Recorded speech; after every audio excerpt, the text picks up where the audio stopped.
দুইজনেরই অবস্থা খারাপ হয়ে গেল। কোকড়ানো চোরের লোকটি ধীরে ধীরে একটি ব্যাকআপ ব্যাটারি বের করলো। তারপর কাঁপা হাতে রিমোট খুলে ব্যাটারি লাগানোর চেষ্টা করতে লাগলো। কিন্তু এতটুকু শব্দ দানবটির তীক্ষ্ণ কান এড়াতে পারল না। সে ধীরে ধীরে তাদের দিকে এগিয়ে আসতে শুরু করলো। ব্যাটারি বদলানোর পরও রিমোট কাজ করছিল না, আর দানবটি ক্রমেই তাদের আরও কাছে চলে আসছিল। ভয়ে লোকটি এমনকি চোখ পর্যন্ত খুলতে পারছিল না। ঠিক তখনই খাটো লোকটি গুলি চালিয়ে দানবটির মাথা উড়িয়ে দিল। এভাবে শেষ মুহূর্তে দুজনের প্রাণ বেঁচে গেল।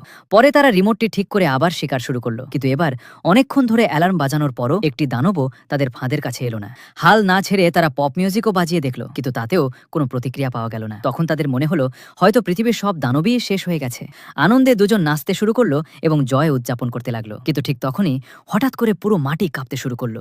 দুজনেরই মনে হলো নিশ্চয়ই বড় কোনো বিপদ আসছে। তারা ভয়ে ধীরে ধীরে মাথা তুলে তাকালো, আর দূরে যা দেখতে পেল তা দেখে তাদের আনন্দ মুহূর্তেই আতঙ্কে পরিণত হলো। কারণ দূর থেকে এক বিশাল দানবের বাহিনী তাদের দিকেই এগিয়ে আসছিল।